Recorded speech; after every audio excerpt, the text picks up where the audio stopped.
Whether one makes contact with Aldous Huxley through his writing or in personal conversation, the impression that comes almost immediately is that of a uniquely versatile, omnivorous intellect, constantly searching and probing with a clean, cold incisiveness.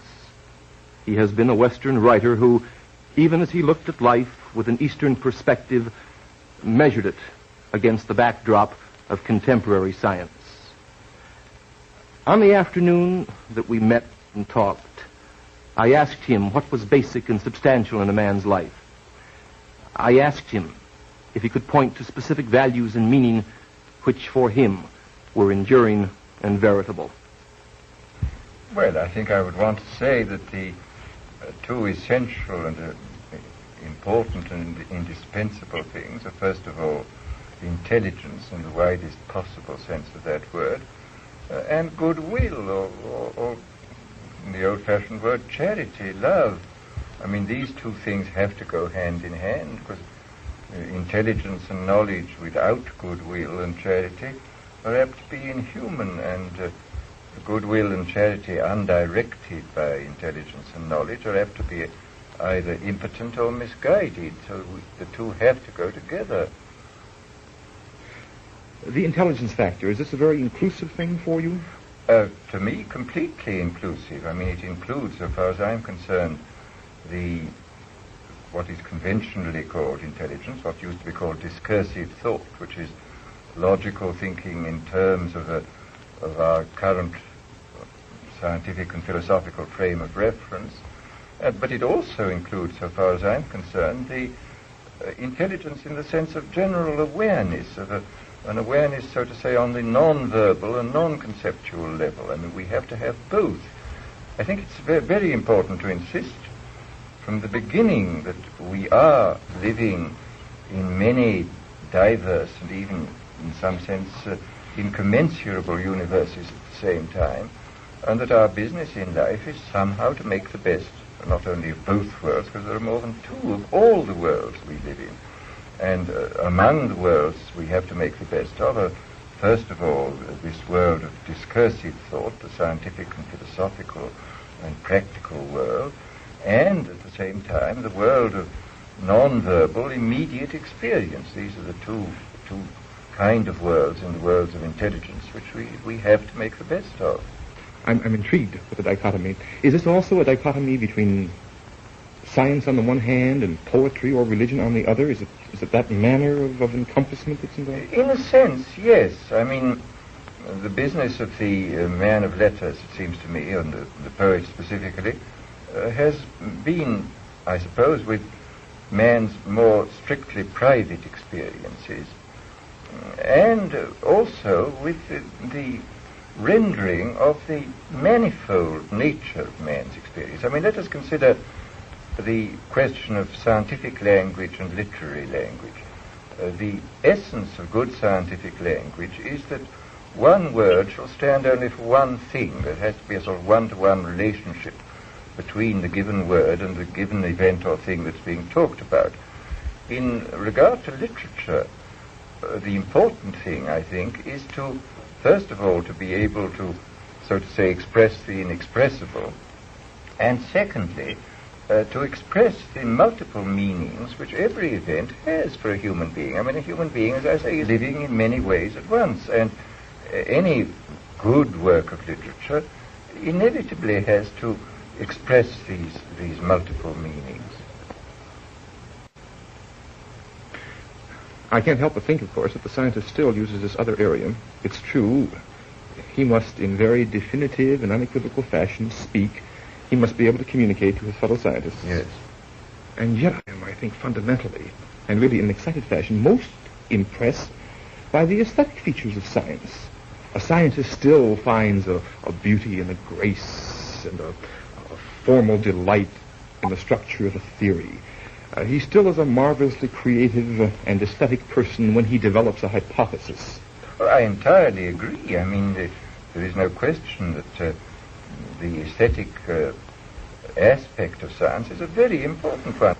One hears mathematicians speak of the ugliness of certain equations and the elegance of others. But nevertheless, while he is working, he has to have this language has to be purified in this one-to-one relationship. He has to be very careful that his words don't say more than one thing at a time. Whereas it seems to me in poetry and in literature in general, one of the great arts is how to say many things at the same time. I mean, look at a play by Shakespeare. This proceeds on one level. He was an exceedingly good playwright. I mean, it proceeds admirably on this storytelling level. But all the time, owing to his extraordinary use of language, everything is going up in tangents in every direction. The real genius of Shakespeare, which is the fact that you are living in many worlds of experience at the same time, owing to his extraordinary use of language. Well, you can't use language in this way in science. I mean, you have to purify it in another way. You have to get it down to this naked, absolutely clear one-to-one relationship.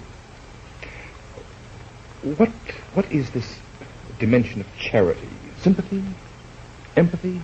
Well, and general goodwill. I mean, and after all, in any given culture, I mean, let us face it, we are at once the beneficiaries and the victims of our culture. I mean, without our culture, we just couldn't do anything at all. We should be baboons, apes.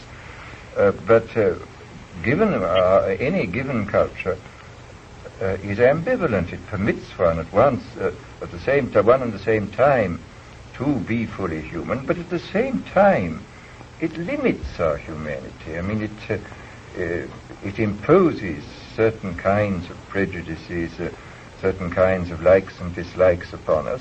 And I think it's perfectly true to say, as a man that I know you admire, Dr. Maslow, Abraham Maslow, said that any self-actualizing human being is one who, to some extent, breaks out of his culture.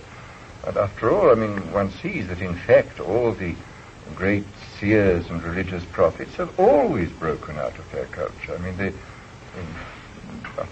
merely to say, thou shalt love thy neighbor as thyself, is breaking out of a narrow culture which insists that you shall love only this person and that everybody else is not your neighbor. And I think we have to see that the people who have broken out of their culture, the seers and the prophets, are essentially right, and that unless we follow their advice and follow it awfully quickly, we're going to be making an appalling... The dimensions you described, are you satisfied with the levels at which they're appearing today?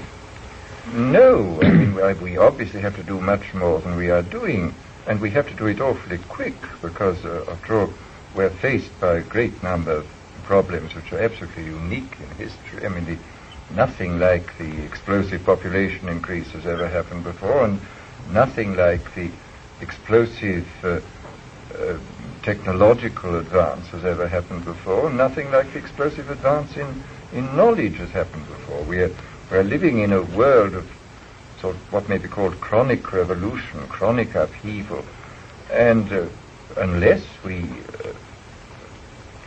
break out of the culture which imprisons us within a world of nationalism and militarism, given the hydrogen bomb, we're obviously in imminent danger. And also, given this kind of culture which causes us to spend an enormous proportion of our resources on the armament race, we are not going to be able to solve the ecological problem of man upon the earth. We are not going to be able to solve the problem of a species which is increasing at the rate of 50 millions per annum on a limited environment. I mean, this is going to require all our goodwill and all our intelligence and all our knowledge. And if we spend a great deal of our energies on something else, we're not going to be able to solve the problem.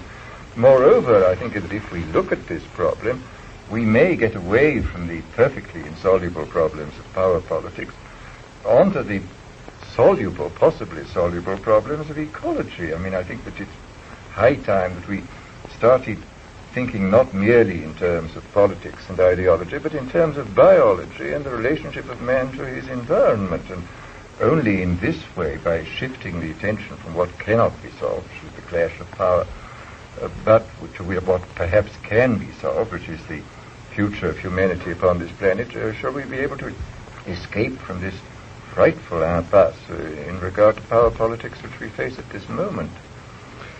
I grant that the injunction is well taken, and I too share your concern. For me, it's an outright terror from time to time. And yet I think, while it's certainly important to pose the question, to think about the problem, what does one do? Well, now this is the real problem, because I mean nothing is easier than to formulate high ideals, but few things are more difficult than to discover the means whereby those ideals may be implemented. This is the real problem. I mean, one has to dream, but one has to dream in a pragmatic way to consider how we can obey the injunction to love our neighbors and to behave with goodwill. I think one of the basic problems is somehow to find means whereby the extraordinarily violent drives of our instincts and our emotions can be given expression without doing harm either to ourselves or to our neighbors. There are educational possibilities in this, then? I think so. I mean, I hope so, because otherwise I don't know what we're going to do. Well, this is my concern also. I certainly see psychotherapeutic possibilities, but it's so long and so slow, and there are just so many people, and as you suggest, not much time. Well, of course, this is, I do think, the gravest problem. I mean, I think our space of maneuver at the present is very small. I mean, look at what is happening to the underdeveloped countries. The pressure numbers upon resources is so great, it seems quite unlikely that many of these underdeveloped countries will ever be able fully to industrialize, because all their resources will simply have to go into feeding the new generation as it appears year by year. And they will never be able to stand back far enough to be able to industrialize, and that it will be like the parable of their development will be the parable of the Red Queen in Alice Through the Looking Glass. Remember that Alice and the Red Queen ran like mad, and at the end of a long period of running, they found they were standing in the same place.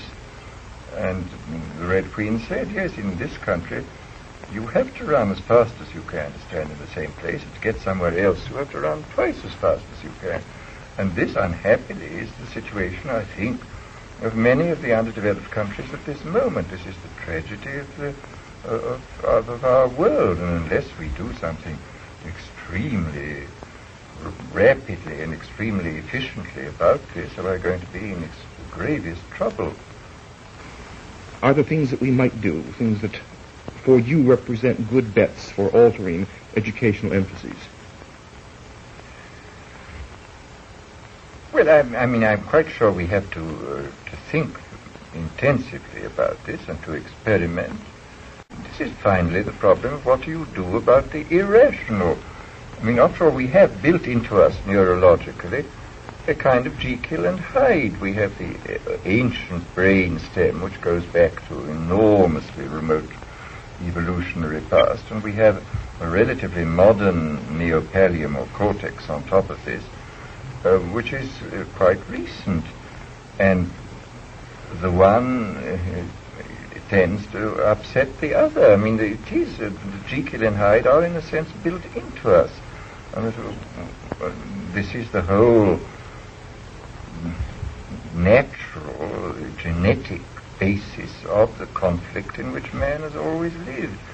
And we have to recognize this fact, and we have then to work out the best possible ways on every level, physiological, psychological, educational, sociological, to cope with this fact. And the question, I suppose, would come up, education for what in all of this?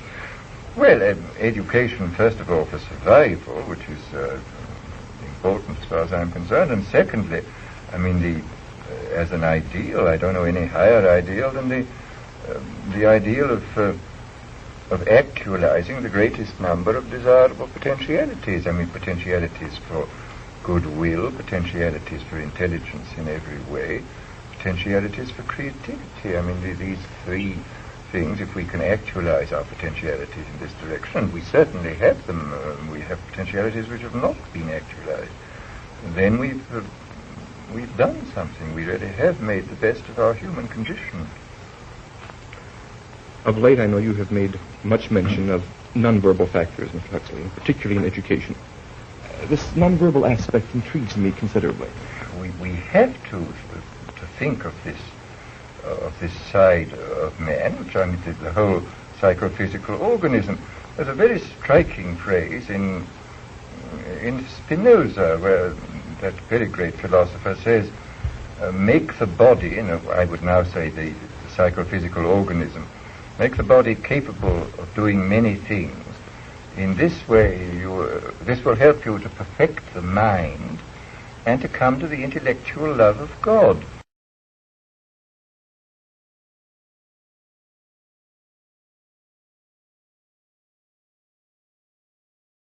But this is a very striking phrase from a philosopher who was profoundly intellectual. But I mean, he saw quite clearly that we have to take the mind-body as it is and to make it capable of responding to the external world and to the events within itself in a clear awareness. We have to heighten our awareness and heighten the things that we do with it. And this requires, it seems to me, a whole kind of education on the non-verbal level. In a certain sense, I would say that the whole, an entire program for both kinds of education, both on the conceptual and verbal level and on the non-verbal level, is outlined by Wordsworth. William is sitting on a stone by the side of a lake, and his friend Matthew comes to him and says, "Why do you spend all your time sitting here? Why aren't you reading your books?"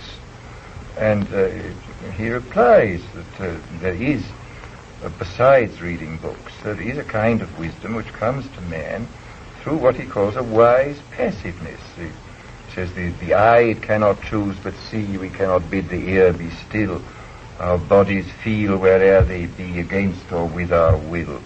Nor less I deem that there are powers which of themselves our minds impress, that we can feed this mind of ours in a wise passiveness.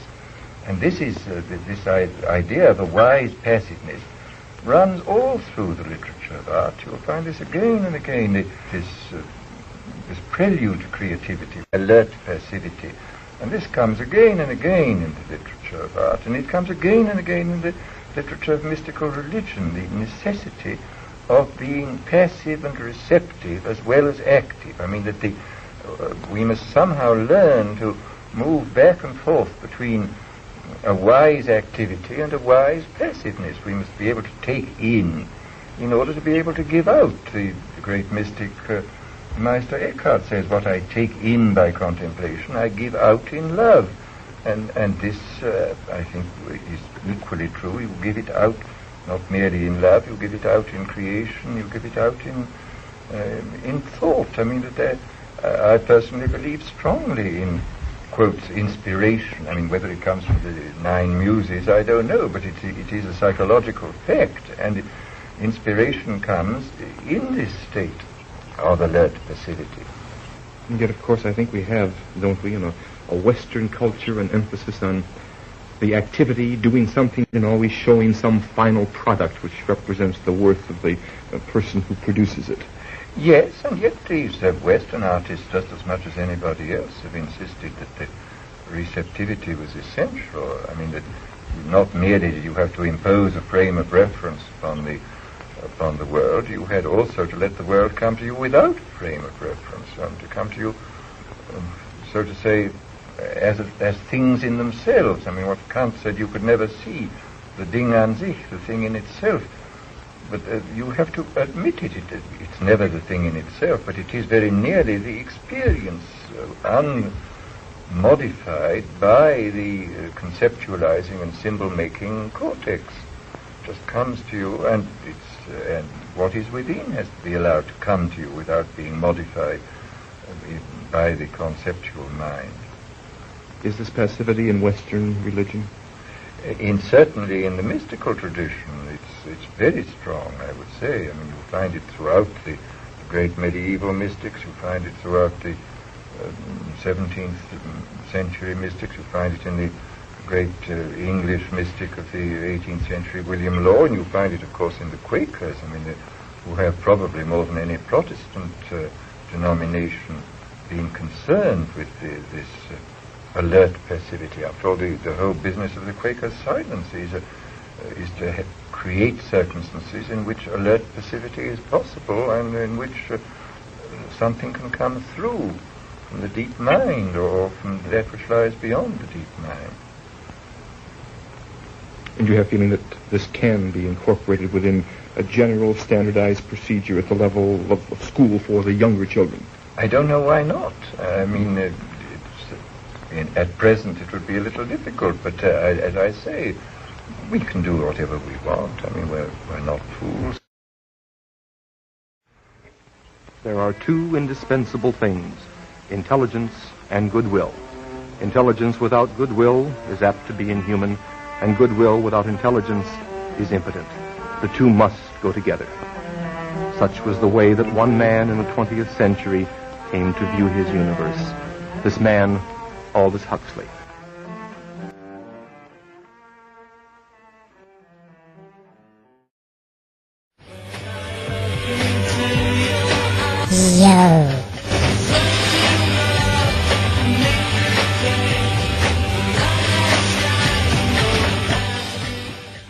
Best, not only of both worlds, because there are more than two of all the worlds we live in.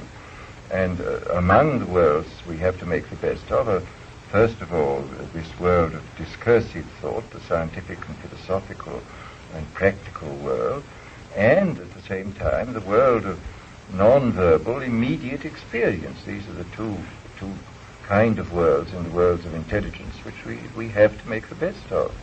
I'm intrigued with the dichotomy. Is this also a dichotomy between science on the one hand and poetry or religion on the other? Is it that manner of encompassment that's involved? In a sense, yes. The business of the man of letters, it seems to me, and the poet specifically, includes, so far as I'm concerned, what is conventionally called intelligence, what used to be called discursive thought, which is logical thinking in terms of our current scientific and philosophical frame of reference. But it also includes, so far as I'm concerned, the intelligence in the sense of general awareness, an awareness, so to say, on the non-verbal and non-conceptual level. We have to have both. I think it's very, very important to insist from the beginning that we are living in many diverse and even, in some sense, incommensurable universes at the same time, and that our business in life is somehow to make the... Whether one makes contact with Aldous Huxley through his writing or in personal conversation, the impression that comes almost immediately is that of a uniquely versatile, omnivorous intellect, constantly searching and probing with a clean, cold incisiveness. He has been a Western writer who, even as he looked at life with an Eastern perspective, measured it against the backdrop of contemporary science. On the afternoon that we met and talked, I asked him what was basic and substantial in a man's life. I asked him if he could point to specific values and meaning which for him were enduring and veritable. Well, I think I would want to say that the two essential and important and indispensable things are, first of all, intelligence in the widest possible sense of that word, and goodwill, or in the old-fashioned word, charity, love.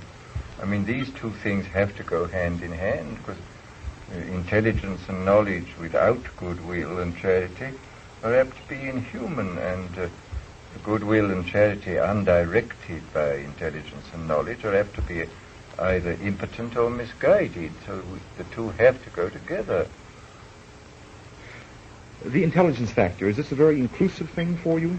To me, completely inclusive. It's been, I suppose, with man's more strictly private experiences, and also with the rendering of the manifold nature of man's experience. Let us consider the question of scientific language and literary language.